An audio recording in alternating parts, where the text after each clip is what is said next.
Hello, all. Garland Nixon here from the secret bunker.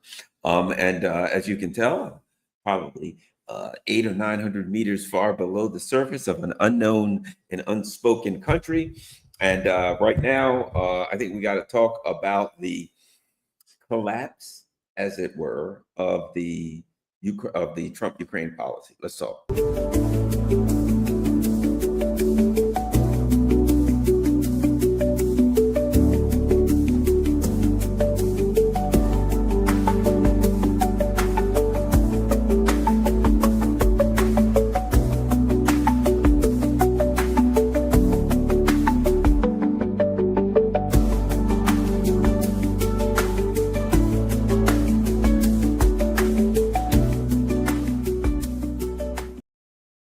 Hello, Garland here. And let me make sure I got everything straight here as best we can. It looks like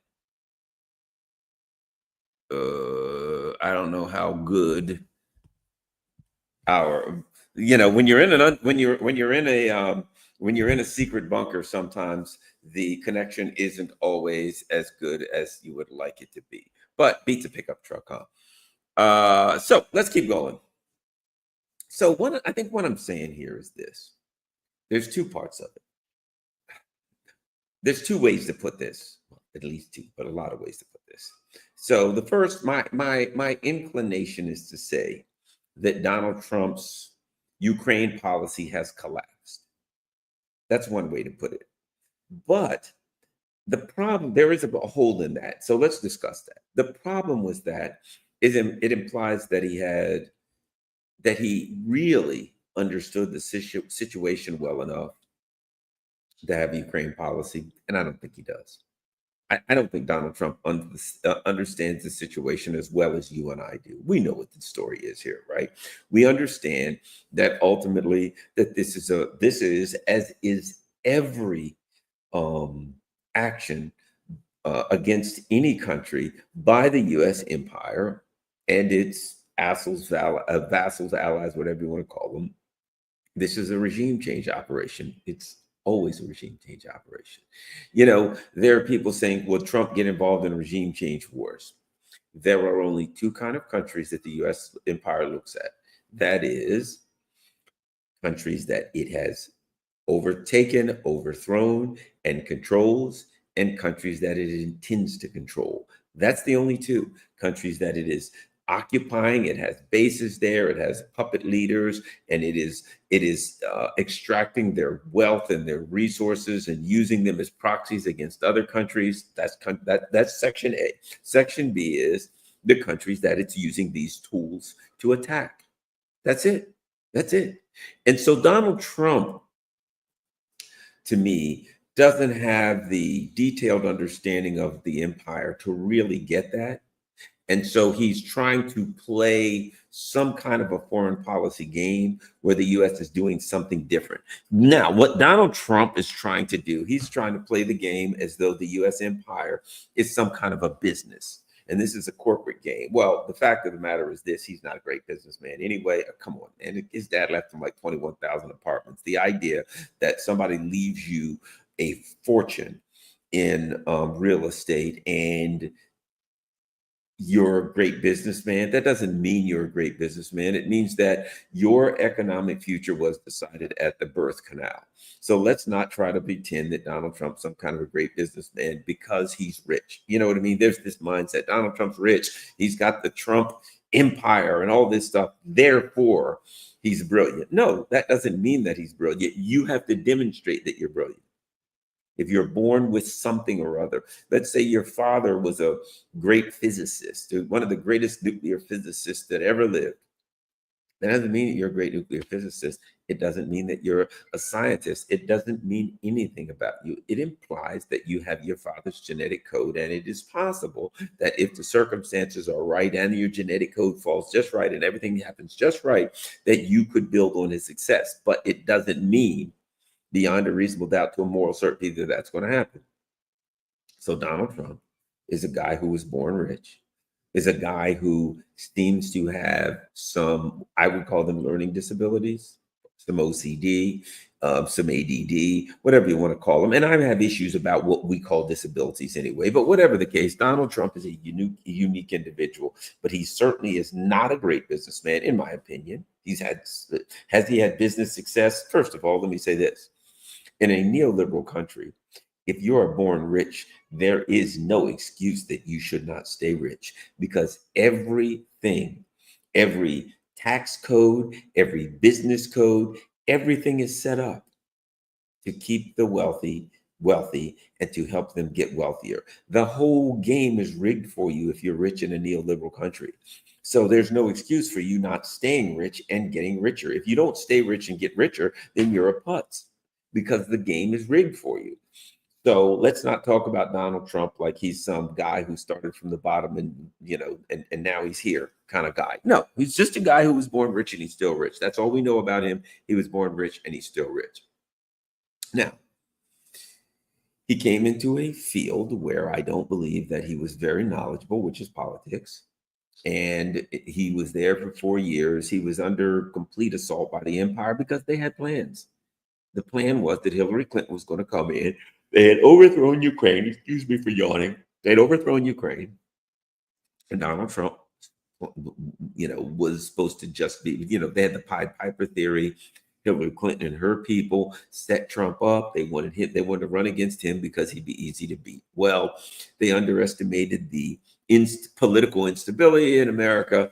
And here we have Donald Trump won. And when he won, they just attacked him for 4 straight years. They just went after him, Russia gated him, you name it, for 4 straight years. Then he got out. When they thought he was going to run again, they attacked him again for 4 straight years in different ways, trying to, find him guilty of everything but Mopreel and the high seas, which paradoxically and ironically created a dynamic where the American people, who were sick and tired of being sick and tired, said, oh, you guys hate him and we hate you far worse than we hate him. So here's what we're going to do. We're going to vote for him. And Donald Trump was smart enough. I'll say he's an entertainer. He knew what the people wanted to say. So he said what the people wanted to hear. And all of those things came together. And here we sit. So Donald Trump, let's face it, when Donald Trump came in and he said, I'm going to end the Ukraine war in 24 hours, and he made statements like that. In hindsight, it's pretty clear that was an indicator that he didn't know what he was doing. Okay. It was clearly an indicator that, I'm sorry about that, having a little bit of issue here. Hold on one second. I got a TV on too loud. Let me turn this off.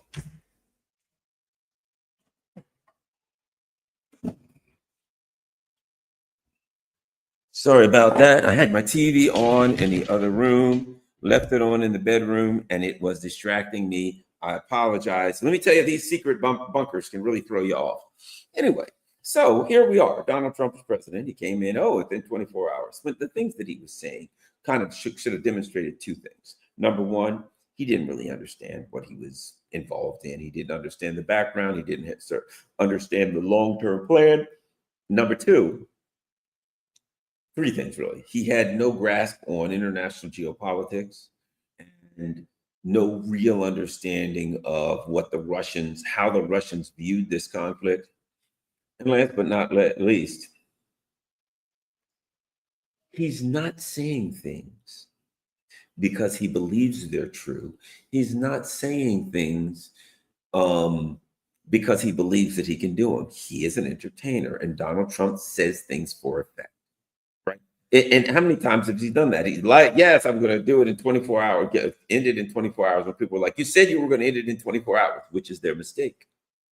That's their mistake. Their mistake is they take things that Donald Trump says to be factual. They think that he talks the language of, this is what's going on in my brain, and I shall communicate that to you. No, he talks for effect.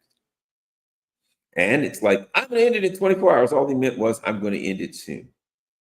And when he gives numbers, sometimes he'll give numbers. The Russians lost 2 million people. The Russians lost 64 million people in World War II. He'll give numbers that are very outlandish. And the people who, call themselves smart will go, oh my God, you got the numbers wrong. Can you believe that? He said the Russians lost 64 million and they only lost 27 million. They don't understand who they're talking to.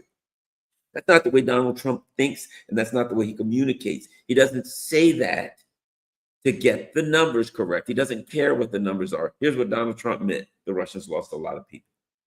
That's all he meant. The Russians lost a lot of people, a lot. And sometimes he blows up the numbers for effect. If the numbers lost 20, if the Russians lost 27, and in this particular instance, the Russians lost 27 millions, but for the purpose of this statement, he wants it to sound really high, he'll say 270 million. If for the purpose of the next statement, he wants to sound really low, he'll say they lost 27 people. He doesn't care how many people they actually lost. That's not what he's trying to communicate. He's simply trying to say they lost a lot or they lost a few. And the way he uses language to communicate has nothing to do with accuracy. It has nothing to do with reality. Look, Donald Trump constantly says this. This is the greatest, biggest, most wonderfulest. Nobody's ever done anything like that before. Doesn't that tell you something when somebody says that all the time? Hey, what do you think of that pie, Donald Trump, that your wife made? That's the greatest pie. Nobody's ever made a pie like that before. That's the most delicious pie. What do you think about the pie that, I don't know, Keir Starmer's wife made? That's the worst pie ever. It's the stupidest, dumbest pie. It's the ugliest pie. Nobody would ever want to eat that pie. He goes to extremes. Why? Because he speaks for effect, not for accuracy. You got to understand there are people like that who just say, it's the greatest, it's the biggest, it's the worst, it's the lowest. You'll never hear Donald Trump say, what do you think of your policy on that? Well, it's an average policy. That's not the way Donald Trump works. If it's his, it has to be the greatest ever. If it's yours, it's somebody else or an adversary, it has to be the worst ever. I obliterated Iran's whatever. Like nobody's ever obliterated anything before. Completely destroyed, wiped out. No bomb has ever been dropped from that height and ever blown up that big and ever just done that kind of damage. No military in the world could ever have done the feat that my military. That's Donald Trump. Understand it. Don't get freaked out by it, and don't try to take it as though he's speaking the gospel and argue about whether or not Donald Trump's telling the truth. Donald Trump said it. He's a carnival barker. He's a guy who does WWF. Leave it at that. Accept it as that. Let's talk about what we have, not about what he's saying. What we have is this, a situation, quite clearly. It's clear what it is. The U.S. empire was open about their intent to overthrow Russia and take it apart and take the biggest part. They were going to do to Russia what they did. They were going to do to Russia what they did to Iran in 1953, whatever it is. They overthrew the government of Iran. And you know what they did? Interestingly enough, they took like 50% of the oil wealth and then they split the other. They like Britain, you get 20%, France, you get 10%, Germany, you get 10%. Bottom line is, it's like knocking over a bank. Read all the Shah's men. It's right in there. It's like knocking over a bank. And I say, I'm the lead criminal. I put this crime together. I get 50% of the loot. Now, you were the driver, you get 12%. You were the gun carrier and you watch the hostages and you looked out the window, you get 14%. And we make a deal beforehand, but I get 50% because I'm the lead guy. I came up with the idea, with the plan. I put it all together. I got the guns. I got the getaway car. I get 50%, and we'll talk about the rest. And everybody agrees before we do this heist who gets what. That's all it was. Before they did the heist on Russia, they literally had meetings in Europe talking about how they should split up Russia. Europe, I don't know if you've been paying attention, they're broke. They're going to hell economically. They're going to be broke. And so they had a plan to do a heist. And the heist was, can't do after like we did that already, and that's falling apart. Middle East, that's already broke. We already got what we're getting out of that, but we're losing some stuff. Things ain't working out. Time to take Russia again. And that's what they do. Every 100 years, Napoleon, Hitler, whoever, these idiots start looking at Russia and their eyes get big and they think we're going to take Russia. And every 100 years, Russia kicks their asses and sends them dummies right back down to Western Europe, where they're France, Germany, and Great Britain, back where they belong. And that's all this was. And this time, though, it's going to work because they got the U.S. empire. Yes, sir, the U.S. empire is in on it. Biden and all of these people, and they're all going to get their fair share. That's all this was. I don't really think Trump understands that. Because if he understood that, he wouldn't have ever even considered trying to, number one, fix this mess in the way that he's trying to fix it. He would have also understood that the Russians know that. Why do you think a bank hires security? Because they know there are bank robbers. And in this particular instance, the same robbers try to rob this bank every 100 years, and they got to get their ass kicked and they got to get sent back to Western Europe where they belong.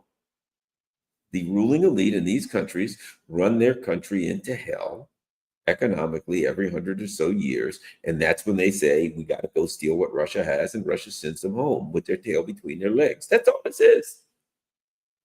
But it's worse than that now, because Russia is a supreme nuclear power. And Russia can do a whole lot more than send them home with their tail between their legs. There's just no chance they could fight Russia. They are so desperate. Their economy's falling apart. Their people know that they're being impoverished. They're slowly starting to figure it out. The people are getting restive. That the Western Europe and most of Europe is turning into a totalitarian Nazi state. That's what they have to do. That's what the ruling elite have to do to keep their people from rising up and having some kind of a revolution and overthrowing them. So they're turning into a totalitarian Nazi state. And meanwhile, and there's a problem they're going to have here. Meanwhile, they're beating the hell out of their people, saying, you better do what you're told. This is a totalitarian state and you will get no rights. Oh, by the way, there's one thing that you will get. We're going to go fight Russia.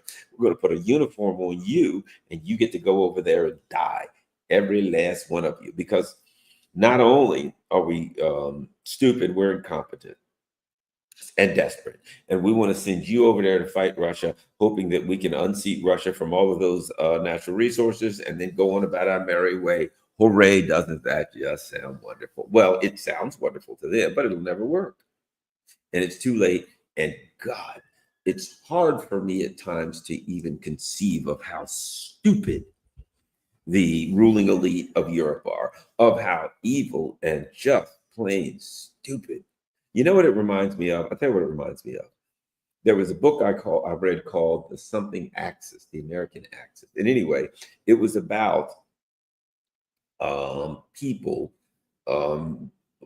before and up to World War II who supported the Nazis. And one of the guys they talked about was the guy, what's his name? Charles Lindbergh, who flew the Spirit of St. Louis across the Atlantic, right? Okay. And solo. And prior to World War II, the Nazis, hey, Lindbergh, right? They take old Lindbergh, this German guy, over to Nazi Germany. And they show him around. They show him their airplane plants. They show him all their great achievements, and they all over the place, what they've done with the place. And Lindbergh looks around and he comes back and they say, what do you think? And Lindbergh says, absolutely amazing. It is amazing what I saw, the airplane plants, the tanks, and my God, man, the trains and all the things they've got. It's unbelievable what Germany has been able to do technologically. He said, but there's only one thing. Just the Nazis are absolutely incredible in their ability to keep the trains running on time. They're incredible in their abilities to do this scientific research and technology. He said, but I'm just shocked at how stupid they are, because Nazis are really stupid. You know what I mean? They're really stupid. I mean, it kind of goes along with the ideology, right? And that's the way I see Ursula von der Leyen and Keir Starmer and Macron and all of these other people. Only they don't have the part about high technology and building their kind of this stuff and keeping the trains on time. They are not just incredibly stupid, they're incredibly incompetent. And now they're trying to drag their entire bloc into war with Russia at a time when they're barely clinging to power, at a time when they have to oppress their people in a totalitarian state to stop a damn revolution. And I don't know how long they can hold it off. So over there, you've got a bunch of people, you've got really a US empire that kind of feels like we're the boss and these people should do what we say. And really, to me, you've got these European leaders that feel like this. We're Europe. Excuse me. We're older, we're wiser, we're smarter. U.S. is young, dumb muscle. They see U.S. as the muscle. They're like, they're young, 250 years. They're really, really stupid, and they're just a muscle. And they want the U.S. to understand, look, we're the brains behind this operation. You're the muscle. Don't try to tell the brains what to do, and we won't try to tell you how to bomb people. When we point to somebody and say attack them, you shut up and attack them. You're an idiot. We know you're idiots. You know you're idiots. The entire world knows you're idiots, the United States. So we're the brains here. We're the old Europe, and you're idiots. So do what you're told. That's the way they see it. And so we have now a really screwed up situation. And so Trump is in here, and he has gotten to a point in reality where his plan, which was to end it. Now, he didn't know how he was going to end it. He just knew he was Trump, and therefore he was going to end it. He was going to call Putin. He was going to say, we need a ceasefire. Of course, he's got effectively the Europeans around him in Rubio and Kellogg and these people. They're effectively Macron and Starmer. They're extensions of that mentality, of that thought process that's unrealistic. Fools who somehow think that they can outfox the Russians, in my opinion, because they're very racist, and the Russians are Slavic, and they see the Russians as inferior, intellectually inferior, genetically inferior, and all of the above, right? They're non-humans. So their thing is this: well, the Russians are just dummies. So, and might I add, here's the other part of it. And because the Russians are our inferiors, they must take orders. You know, not abuse the Russians. Russians, you must do this. And the Russians are like, yeah, no, we ain't doing that. And they're like, oh, we are not abused.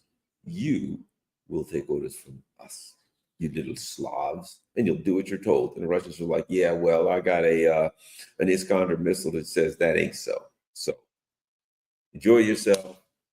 Go eat your chips and fish and chips, your schnitzel, your friggin' baguettes, whatever you want. You enjoy those. Stay out of our hair, because we ain't playing your little game. That's the Russians. The Russians just like, we're not playing your little game. If you come into Ukraine, we're going to kick your ass and send you home. That's all you get from us. We don't have time for these games. So you got a bunch of idiots who are like, okay, we'll fix you. We're going to beat the hell out of you. We're going to mistreat you. We're going to slam you to the ground. You ready? Are you ready, Russians? Are you ready to get it? The Russians are like, okay, do what you got to do. All right, watch this. Uncle Sam, there they are. Go hit them. Well, bad news. Uncle Sam ain't the Uncle Sam he used to be. He don't have the firepower. He don't have the economic power. Uncle Sam is now, he ain't 35-year-old Uncle Sam. He's 85-year-old Uncle Sam. His eyes ain't working so well.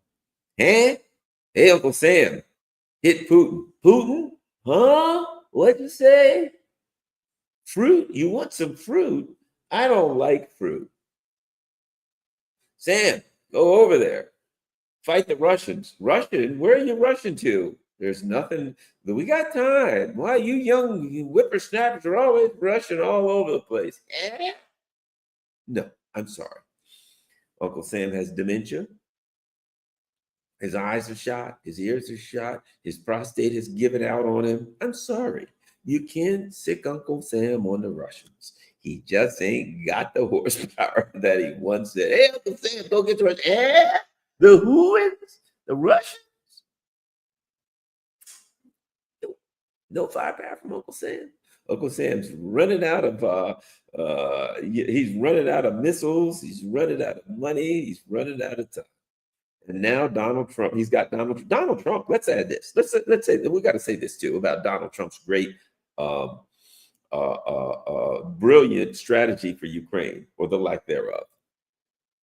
Realistically, Donald Trump is emblematic of the dire situation that the U.S. empire finds itself in. For this reason, Donald Trump has no plan.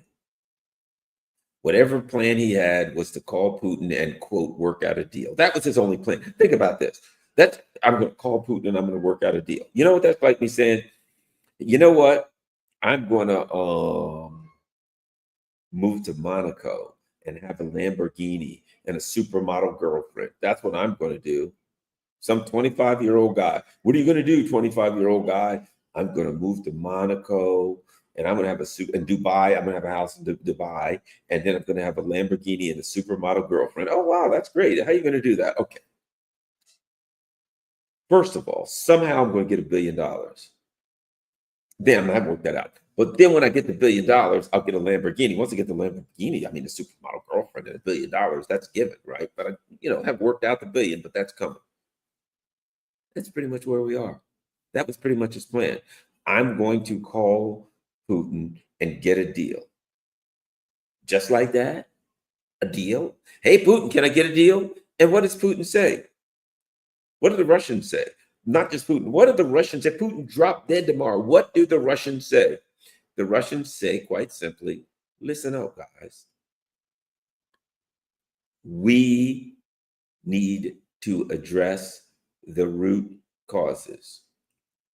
You guys can't address the root causes.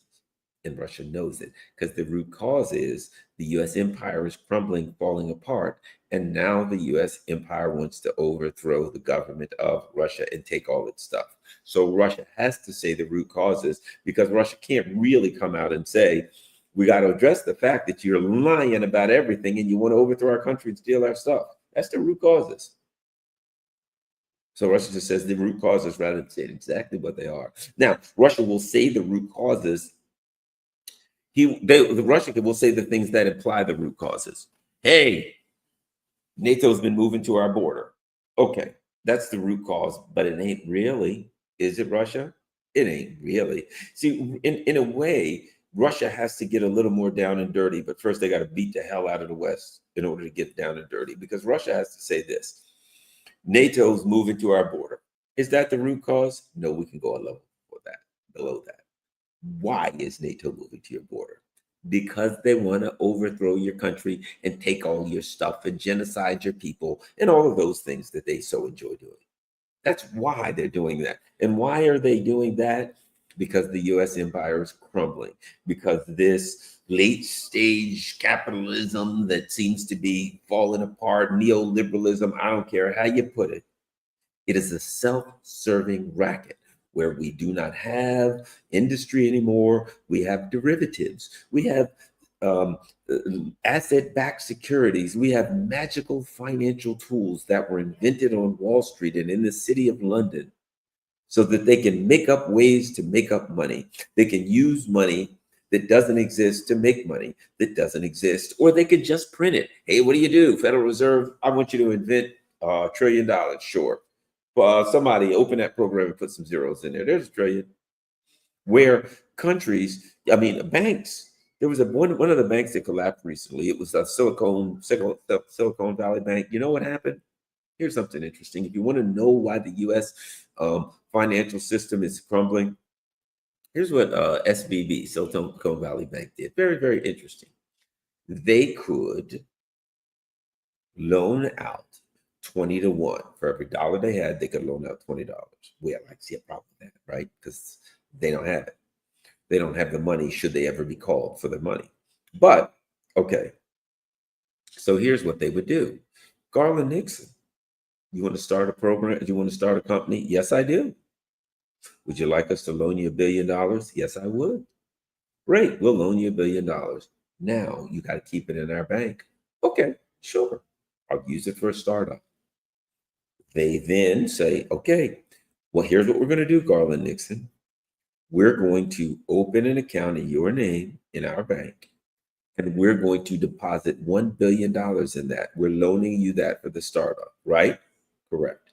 We're going to take our $1 billion and we're going to put it in your account in our bank. We're going to just take it over here on the balance sheet here, $1 billion, and we're going to move it over here to your account, $1 billion. You just got $1 billion, correct? Yes. And then we're going to say, you know what? If we had another $1 billion, since we could loan 20 to 1, we could loan out 20 billion. Hey, look, there's a guy named Garland Nixon who just took out a loan from somebody, who knows who, might have been us, for $1 billion, and he put it in our account. We can load out another 20 billion. They would literally deposit money, just move it around on their ledger sheet. They would take money and put it in an account over here, $1 billion. And then they would loan out another billion as though they had made $1 billion that they could, loan out another 20 to 1, as though they had just made $1 billion. And you wonder why this financial system is in collapse.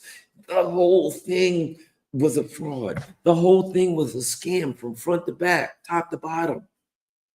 So now, as things start to crash, they need something real. And Russia has real stuff. They got nickel and lithium. They got timber and coal, real stuff. They got gas and oil. Got to go steal that stuff. And you know what, Trump? All the calling Putin in the world. Hey, Putin, can we get a deal? Yes, as long as it doesn't involve stealing our stuff. Ooh, yeah, don't know how we're going to do that. Here's what we want to do. We want to put this thing on hold for 60 days because you're winning the war. Can you do that? And Russia's like, well, let's see. Your partners over there say that if we put it on hold for 60 days, they're going to bring troops in. And the reason we started this war was because they were bringing troops in to Ukraine. So if we pause, they're going to bring more troops into Ukraine, correct? And they're going to bring weapons into Ukraine, correct? To attack us and go to war with us with. You're correct. And they're also going to rearm Ukraine, which we are beating the living hell out of right now. We've got them down begging for mercy, correct? Yeah. So why would we want a deal that's going to harm us in the long run? And Trump's like, because I asked for it? No. The answer is no. That's it in a nutshell. Trump is not asking for a deal. He's asking for a scam. He's asking for capitulation. He's asking for the lamb to say to the sheep, bite me right here on the neck. Make sure you clamp off the old jugular so I'll die quick, and then you can eat me. That's what the wolf is saying to the lamb. And here's what Russia's saying, dude, you got us all mistaken. We ain't lambs and we ain't sheep. We're the ones that do the biting around here. And if you come into Ukraine, you're going to find out that a bear trumps a wolf. And bears are tough, and there's a bunch of bears around. I mean, wolves are tough, and you got a whole pack of wolves. You got France, Germany. But if they attack a grizzly bear, they're going to get torn to shreds. So, the best we can tell you is go to hell. That's it. That's all the Russians got for him. And now Trump is like, okay, well, give me a little bit. He goes around, he does some tariffs, he lies about the Epstein file, he does some things like that, and he comes back to the Russians in another month. Hey guys, how you doing? Great. Just wondering, perhaps maybe we could get a 60-day ceasefire. The Russians are like, perhaps you didn't hear us last time. Perhaps you could kiss our asses. No. And then Trump gets mad. Okay, bye. Darn that Putin. I don't know what's wrong with him. He's a crazy man, crazy person. He won't listen. He's full of crap because he won't give you a deal. See, he's trying to do like the Iranians. But now, again, the same deal everywhere. The deal is do what I tell you to do. He says to the Iranians, I want a deal. Iranians say, we're listening. And he says, you're going to have to do what I tell you to do, or I will attack you. And the Iranians say, no. Okay, but you're going to have to do it. The Iranians say, no. Got that. Now you're going to have to do it. And the Iranians are like, got that. No, we ain't doing it. Okay, that's okay. Then Israel, get them. Israel attacks the Iranians. Let's just say it didn't work out like the Israelis planned. Let's just leave it at that. Okay, the Israelis bit off a bit more than they could chew. They ran into their own bear and they got their nose bloody. And they had to go whimpering with their tail between their legs back to Uncle Sam. Oh, please protect us from Iran. I think we've made an error in attacking them. Perhaps things aren't working out like we planned. Can you help us out? And even Trump had to say, but they'll close the Straits of Hormuz, and that's it for the U.S. empire. Derivatives market will collapse. I don't think we better go that route. We'll do a fake punch. We'll fake a punch out, and we'll give them the old shoulder. You know what I mean? Like the people to punch. When people are looking for a shoulder with a punch, right? They're looking for that shoulder. They want to see that shoulder first, then the punch flies out. So boom, you fake a shoulder, fake a shoulder, fake a shoulder, fake the shoulder, hit with that hand, right? Fake that shoulder, hit with this hand. You want to fake them. You want to get them to look at the shoulder, right? But that's all going here. Let's fake a shoulder. I'm sorry. There ain't no faking in the Middle East anymore. If you screw around with Iran, they're going to kick you in the teeth. They've been faked too long. They've been attacked. They've been abused, and you pushed them so far, you can't push them anymore. And Iran says, well, we got to stand tall. If you do it this time, it's real. They've been warning them and warning them and warning them. No, we're not taking your deal.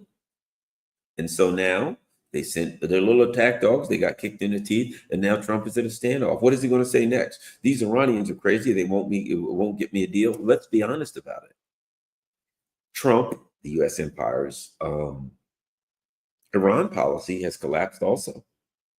It's just as collapsed, in my opinion. Look at it. Let's look at the options. Let's line these two things up side by side and look at the options. I hope. I don't know how my signal is here. It ain't looking good. I hope people can see. Let me see here. I don't know how my signal is looking. I'm hoping I'm not flipping all over the place.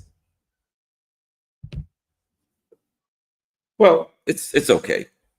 My signal's not looking good, but from the looks of things, people can hear me and things aren't breaking up. So let's keep going. You guys hearing me okay? Anyway, let's line these things up side by side. Option A, Russia. We're going to set up a proxy. We're going to arm that proxy, and we're going to defeat you. Your country's going to fall. We're going to steal everything you got. Didn't work out at all. And now the Russians are winning, and you're losing, and there's no way to fix that. Option B in Iran. Iran, we're going to overthrow your government. We're going to install another government. Start to sound like a pattern here. And we're going to steal everything you got. Oh, you got oil there. We're going to take it. We're going to do what we did before. We're going to overthrow your country, take everything you got. All right. And Iran's like, all right, well, there ain't no other way around this. Let's do that. In comes Israel. Knocked them the hell out. Punched them right in the snoot. And they said, and if you screw around with us, we'll close the Straits of Hormuz and worse. Do you really want to deal with that? Is that the direction you're going? So somebody said, Garland, you're okay, good, I'm clear. So at this point, where does Trump go? What does he do next with Iran? He says, I want to meet with Iran. And Iran says, now we set the deal. IAE parameters. The IAE has to get out. And you now have to prove to us why we should talk to you. The Iranians are saying, look, we got to have guarantees. We're willing to meet with you. We got to have guarantees, which is going to involve a third party that you're going to attack with us while we're meeting. We have to have guarantees that you won't attack us while we're meeting. Well, that's going to involve some third party, maybe the UN. Of course, we all know they'll lie, right? But here's the reality of it. But what they're really saying to the US is, you can't pretend like you're in charge anymore, right? See, if the US is the hegemon, they make all the rules. If the US is the hegemon, if the US is the world hegemon, then Iran cannot set any parameters whatsoever that the US has to abide by, right? It's like the Dred Scott decision of international politics. If Iran can't say to the US, you have to do this or I won't meet with you. The US has to say, no, we set all the parameters. Why? Because we're the hegemon. If we in any way say, okay, we'll go along with you on something, then we ain't the hegemon anymore, are we? We're not in charge. We're not the boss. It's kind of like a conversation. If you're explaining, you're losing, right? I used to be in sales, right? And you don't want to be the one answering questions. You want to be the one asking questions. In a conversation where you're being the dominant figure, right? You want to be the one asking, not answering. You want to be, the other person has to be explaining. You can't be explaining. And if Iran's saying, you have to say to Iran, you have to do this if you're the world hegemon, and Iran has to say, okay, we have to because we were told to. But as soon as you say to Iran, you have to do this, and Iran says, we won't do anything unless you meet our requirements. If you meet their requirements, you ain't in charge anymore, are you? The second they set the requirements and you meet their requirements, the second that happens, the rest of the world says, Iran punked you, didn't they? Iran put you in your place. You had to do what Iran said. Now, the problem is this, and this is why these things are so similar. And Iran made this happen themselves. If I say, you better do what I say, I'm going to kick your ass, and you say, I ain't doing it, so I guess you got to kick my ass. I better be able to kick your ass. But what happens if I try and I end up getting punched so much I got to back up and say, whoa, whoa, whoa, let's do this again. I can't come back and do that again. I cannot return to you and say, okay, let's go back to where we were. Do what I tell you to do, or I'm going to stomp you into the ground. You've already determined that I can't. And I got to add this. And Iran is stronger than they were before. Apparently, they're getting intelligence. They're getting targeting. They're getting aircraft. What is it? Air defense systems from, so they're getting stuff from China and Russia and their allies. Apparently, North Korea. So they're now strengthening themselves. You had to sneak attack them before and still got your teeth punched down your throat. So now they are stronger than they were before, and they're ready for you. So the U.S., the plan, whatever they had against Iran, might I add, and they've circled the wagons. So now the people in Iran are like, we stand behind our government. We stood up and fought. They're like, damn, Israelis attacked us, the U.S. attacked them, and we stood up to them. They're looking at their government, right? And they're saying to their government, you know what? Government, we had some issues with you. But when the damn Israelis and Americans showed up, you put them in their place. I think we got some respect for you. I'm not saying they agree with every policy of their government. I'm saying they have respect for their government. The whole world has respect for the Iranian government. Anybody that has any sense, because they stood up. And what's interesting is this. When we found out that the Russians had offered the Iranians some kind of all kind of weapons and air defense and all of these things, and the Iranians said no. We're like, well, that wasn't, you should have took it. But they still kicked Israel's teeth in without any help from, think about this. With no help from the Russians or the Chinese, they kicked Israel's teeth in and scared the bejesus out of Trump and ran him out of the Persian Gulf. So now that they have help, they showed that they were men. They showed, the leaders showed, think about that. Some guy says, yeah, I'll take you this or that. You say, come on. Oh, your boys ain't here to help you. That's all right. I'll fight you by myself. My boys ain't here to help me. Fine. Let's do this. I ain't scared. I'll fight you without my boys. Fought him without his boys. Now look, now his boys done showed up. Do you really want them now? So now think about this. Trump is now saying we're going to negotiate with them, but he's negotiating from a position of weakness. Think about this. What has the so-called West been saying about Russia and Ukraine over and over? We've got to take Kursk so that Ukraine can negotiate from a position of strength. We've got to win some battles so that Ukraine, they've been saying this over and over, so that Ukraine can negotiate from a position of strength. We've got to land some bombs in Russia. So it was always Ukraine can negotiate from a position of strength. Well, they shouldn't have said that. I'll tell you why. Because doesn't that also imply that if you don't, it implies this clearly. If you're saying Ukraine has to have successes, military successes, terrorism successes in some instances against Russia, so that they can negotiate from a position of strength, it implies that you believe that if they don't have that, they're negotiating from a position of weakness. And there you are correct. But it doesn't matter because Russia's position is we have to win this war. It's existential. So no matter what happens, we ain't negotiating a damn thing. We have our requirements to end this, and we're going to fight till those requirements are met. And if those requirements are never met, then we'll never stop fighting. Oh, by the way, we got a lot more people than you do. So it kind of benefits us to do a nice long fight. You know what? The numbers work for us. Let's keep fighting. So over here, you have Iran, who has the advantage. Think about this. Iran, Israel. Iran's 78 times bigger, something like that, than Israel. And I think, if I'm not mistaken, either 26 or 36 times that Russia is than Ukraine. You got the same dynamic. And both of them are proxies.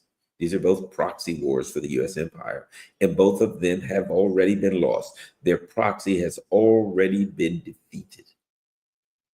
So now what? What is, and might I add this? It's obvious that Israel has been weakened. They've been weakened in every way, shape, or form. I think one of the things that's happened is their morale has been weakened. They're now going into some of these battles against Hamas, and they're getting swatted. They're getting hit hard. They're losing people, right? Their morale is hurt. Their ability to fight. Let's face it. A lot of the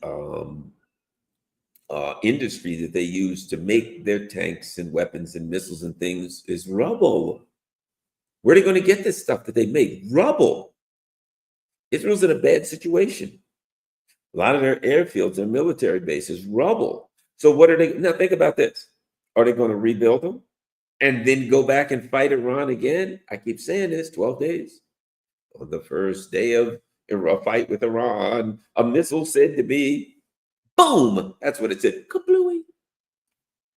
The 12 days of fighting Iran, you got turned into rubble. Everybody thinks they're going to go fight them again. Maybe in August, maybe in September. I don't think they can rebuild their infrastructure that fast. They've been knocked to hell. That war has not just been lost. It's bad enough if they lost it in 12 days. But Israel was severely injured in 12 days. They were mortally wounded in 12 days. Economically, militarily, they were hurt bad. And now those little fights that they're doing now, we'll do this to Lebanon or we'll do this in Syria. They look like fools. Everybody's looking at them saying, you got your butts kicked, and now you're just going to go fight people your own size. You're going to go bomb people who are smaller than you. All of these great hopes you had of fighting Iran, now all you can do is maybe go bomb Lebanon or Syria, bomb Gaza, kill some innocent women and children. You can do that. But when you stepped up into the play, when you got in the ring with some men, in the ring with men, they put foot in your ass. So Israel has been humiliated. Israel, their so-called great military, has been exposed as a fraud, and so has the United States. And so now Donald Trump doesn't know what the hell to do. Think about what's happened in the last week and a half. Here's Trump. I'm going to get a deal with Russia. No, you ain't. Okay. Oh, you know what? I'm going to stop sending stuff. We don't have the stuff that we used to have. We're running out. We shot all of this crap at Iran, the Houthis. We need it because we're going to go fight China and we're going to defeat China. Guarantee you this. We may have lost to the Houthis. Fair enough. But China's in our sights. And even though we can't defeat the Houthis, surely we can defeat China and Russia and North Korea combined. Right? So they're basically, Trump's plan is we're going to stop sending stuff to Ukraine within hours. Here's the way it went. We're going to stop sending stuff to Ukraine because we're running out. Within hours, information is released. We're not running out. I don't know who said that, but we're fine. We're not running out. And I'm like, yeah, you are. So they start by saying we're not sending more weapons to Ukraine because we're running out. And then they say We're not really running out. I don't know why we just said that, but we're not really running out. And then Trump says, we're going to send, literally, true story. Trump says, we're going to send some more Patriot missiles to Ukraine. I think we'll send 10. Not 10,000, not 100, 10. So now you look like an idiot. So then he's like, well, that's okay. I know we're kind of screwed. So we'll try to talk to the Russians again. Hey, Russians, can you get a shout out? Click. That ain't happening. So what does Trump do? Hey, I got a great idea. Let's get rid of this Epstein thing once and for all. We're in a bind. We better clean this up. I think it is maybe not exactly a coincidence that Benjamin Netanyahu showed up. Hey, how's it going, Trump? And then Trump says, there was no Epstein. What a coincidence. The day Netanyahu shows up is the day Epstein disappears. From all reality, for all eternity, there is no Epstein. So if things weren't going bad enough for Trump, and I would like to say that his Ukraine policy is floundering, but there has to be something there to flounder. At this point, just like Iran, there's nothing left. When I tell you, do what I tell you to do, or I'm going to kick you in the teeth, I'm going to beat you up, and you say, let's fight. And then I fight you, and I have to walk away with my tail between my legs and declare victory when everybody knows I lost. Where do I go next? What's my next move? And when it's clear that I'm running out of ammo, and the Russians ain't running out of ammo, they're cranking up the gears. And then I call them, hey, I'm running out of ammo. Can you give me a break? And the Russians are like, we know you're running out of ammo. And that's particularly why we're not going to give you a break. We were waiting for that. We're firing 1,000 drones a night or 700 drones a night. You know why? Because you're running out of ammo. We've been stacking these drones up, building them, getting ready, because we knew that at some point you were going to start running out of ammo. And that time has come.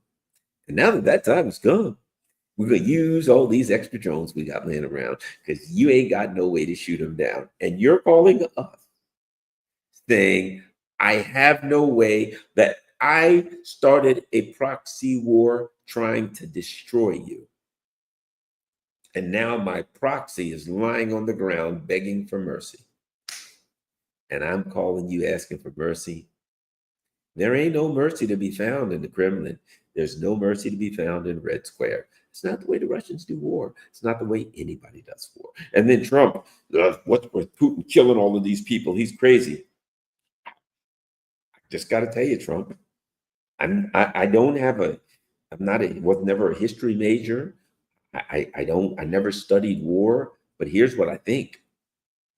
If there's a war going on, and one side's winning and the other side's losing, the side's winning is going to keep going until they win. I have yet to recall historically a war in which one side was winning and the other side said, hey, you're winning. Can you give me a break? And the side that was winning said, sure. Ain't happening. Not the way war works. So now, Trump, all you can do is play to your domestic audience. And that ain't going to do you no good in the war. That's PR. It's going to do you no good in the war. You know, one thing I noticed, and the people in Europe know this. If you're in Europe, especially, you know it. Every damn thing is blue and yellow. I call it blue yellow, the color of propaganda. You know the other thing they can do now? Go around. I don't care if it's Europe or the US or some European colony, wherever you go, every damn thing's blue and yellow, the color of the Ukrainian flag. That's all they got left. They don't have missiles. They don't have bullets. They don't have air defense systems. They don't have anything. The only thing they can do is paint every garbage truck, every police truck, the chirons around the news, the ticker tape that goes across the news. That'll be the color of blue and yellow. All they can do now in the U.S. with the U.S. and its so-called allies is paint everything blue and yellow and say, look around you, everybody, support Ukraine. Everything you see is blue and yellow. That means that we support Ukraine. Well, You know what you can do? You can send some blue and yellow paint to Ukraine and tell them to stick that into their howitzers and fire blue and yellow paint at the Ukraine at the Russian soldiers. See how that works out. Tell them put that in their air defense systems and fire buckets of blue and yellow paint at those Kinzhal missiles that are coming in and at the drones. Let me know how that works out. That's all they got left is painting everything blue and yellow. Isn't that great? Everything in Europe is blue and yellow. In a way, that just makes the victory all that sweeter for the Russians and all that much more crushing for NATO. What does NATO have? What do they think? What do you think is going to happen if Germany or the UK say to their people, "We've decided to draft you into a war, and we're going to send you over there to fight the Russians"? They'll burn the country down. People ain't doing that. They're struggling. They're suffering, and they hate their so-called leaders. They hate the parties that are in charge. They hate all of them. And if they had so much as say, I'm against genocide, your ass is going to jail.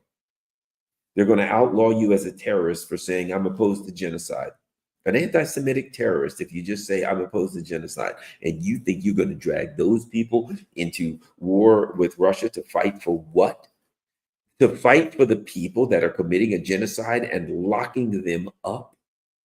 Locking up their bank accounts and outlawing their political parties and their organizations who oppose genocide? You think you're going to drag them into a war with the Russians? Best of luck with that, buddy. And in the US, you think you're going to war for Israel and you're going to draft Americans, young 20-some-year-olds, to go fight on behalf of Israel? I wouldn't try it. You can try it. Just remember, I told you so. Don't do it. That's where the ruling elite are right now. And Trump has nothing.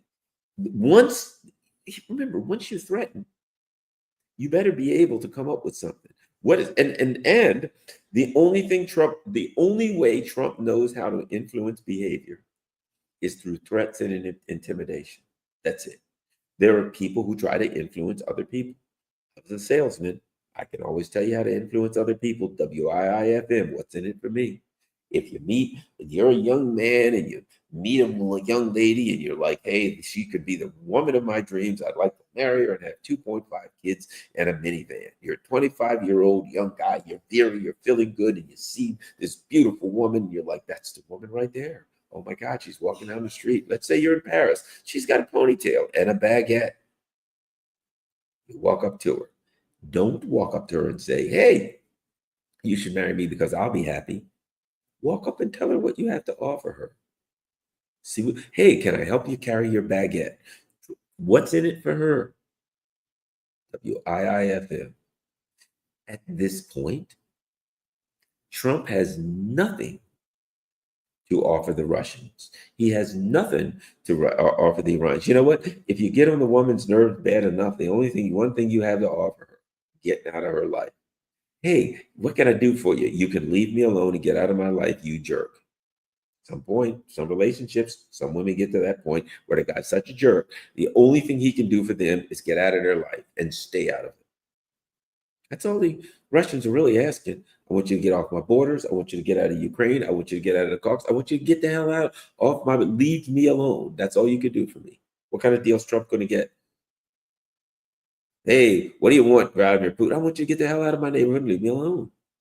No, but I'm still trying to steal your stuff. Exactly. And you can't have it. And there we sit. So now think about this. As we get to the end, you're Trump. You're sitting there looking at your hand. You need to play a card. What card do you play now? You've threatened Iran. You've attacked Iran. You got ran the hell out of Iran. You had to fake a punch and get out. Russia, what's your policy? You literally attacked them. And Trump, it wasn't me. Well, you're running the company. Let me put it to you like this, legally speaking. Coca-Cola does something and they poison 1,000 people accidentally. Okay. And these 1,000 people now have cause of action and they file a suit. They fire the CEO and Garland Nixon becomes the new CEO. Can I say to those 1,000 people, you no longer have cause, you can't sue? Why? Coca-Cola poisoned me, and now my left arm doesn't work, so you're going to have to pay. Sorry. And I say, but that wasn't under my watch. I wasn't the CIA CEO then. That was under the last CEO. That ain't the way the law works. You assume liability, not you individually, but the company has liability. You are an agent, you are the director of the company. The company's liability for actions that were taken prior to your reign, prior to your taking power, do not dissipate. You got to do it. And so the idea that it's Biden's wars, this and that, I mean, it sounds good. And look, I disagree with him. You could make an argument that Trump didn't start all of this stuff, that overthrowing the government of Ukraine before he came in there, he didn't do. But he contributed to it. He was a contributor, but you could make the argument, okay, he didn't overthrow Ukraine. That was before he got in. Sure, fair enough. I'll give him the benefit of the doubt on that one, probably more so than I even should. But here's the reality. You're the president now, dude. You got to clean it up. You are Garland Nixon. You are now the CEO of Coca-Cola. We got 1,000 people that have been poisoned. I got to bring my lawyers in and say, guys, we got to negotiate a payout to these people. What can we get away with? I don't really want to go to court, and I don't want this case dragging on. We got to get back on our feet. We don't want people afraid they'll get poisoned. Let's get this case done. I can't say it's not my case, because it is. Because I'm the CEO of Coke now. My job's to clean it up. Trump started off right when he said, hey, it wasn't mine, fair enough. You can make that, whatever. Certainly, he contributed to it. But my point is, that was right. And at that point, he should have took the deal that so many people told him. In other words, you walked in the door and this ain't yours, walk out. Now, I would argue this. He couldn't. People who say that Trump should have done it don't really understand the empire as well as they think they do, because he couldn't. He couldn't. They wouldn't let him. He couldn't have did it. I'm sorry. I know a lot of people say he should have done it. He couldn't have done it. I don't believe he could have done it. I believe he might have at some point tried. Every time he would get up to the close to the edge and say, I'm out, and they would stop him. Now, one may look at the Epstein files and say, I wonder why he couldn't. I wonder if he's compromised, like all the rest of these bastards. I mean, I'm just saying, I don't know. We do know, like all of these other rich people, he was friends with Epstein and all the rest of this stuff. We know how that game works, and they may have dirt on him, and they may have bailed him out here and there, and all these other things that happen to make sure that Donald Trump had a nice, smooth ride, and now he owes people, or they got things on him, or some combination thereof. But I don't think he could have walked away. He never could have. They weren't going to let him walk away from the very beginning. And he might have been a bit naive, but he wasn't getting out of it that easy. And now he has no cards left to play. You know what he has to do now? PR bullcrap. All Donald Trump can do now is just say, he's got two options: walk away, which I don't think they'll let him, or the other option, of course, is, always was, well, we'll put some meaningless tariffs or sanctions or whatever. Apparently, see, he doesn't want to do sanctions, so they're going to do sanctions, which would be 500% tariffs on any country that does business with Russia, which really means Donald Trump said, I'll do it if you'll give me complete control of it, that I can levy them against any country I want and lift them against any country I want. Because the bottom line is this: if Donald Trump would do that to China and Russia, our economy would get wiped out. Now, the neocons would be happy because they'd be done with Trump and MAGA once and for all. They don't have a problem with white. They care less about wiping the economy out. But Trump would be very concerned about it because he'd lose in the midterms. The Democrats will then impeach him, and the Republicans will join in, and they'll convict him, and they'll lock him up or something, or kill him. They'll give him the Epstein treatment, and we'll say, what happened to Donald Trump? He killed himself, and there's a minute missing of the video. He knows the game. He's playing it. He'll be hung by the neck in some New York cell, and there'll be a minute of video missing. That's the game plan for Donald Trump. So he doesn't have options.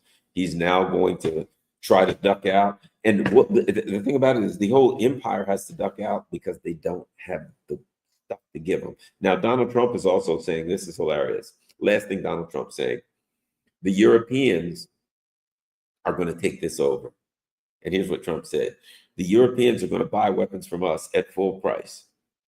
Well, kind of, yeah, but kind of no, because what he really means is this, and this is what's been going on for a while.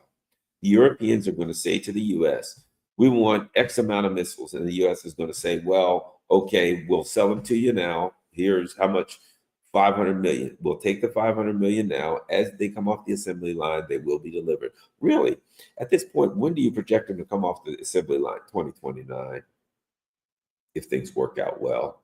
Oh, by the way, if China keeps acting the way they're acting with the rare earth magnets and all, make that 2039. But thanks for the 500 million. That's the best they can do, is take a bunch of money from Europe and pretend like they're going to deliver a product that they'll never deliver. That's all they can do now. It's all PR and gamesmanship. And guess what? The Russians are going to keep going. All right. Well, thank you very much.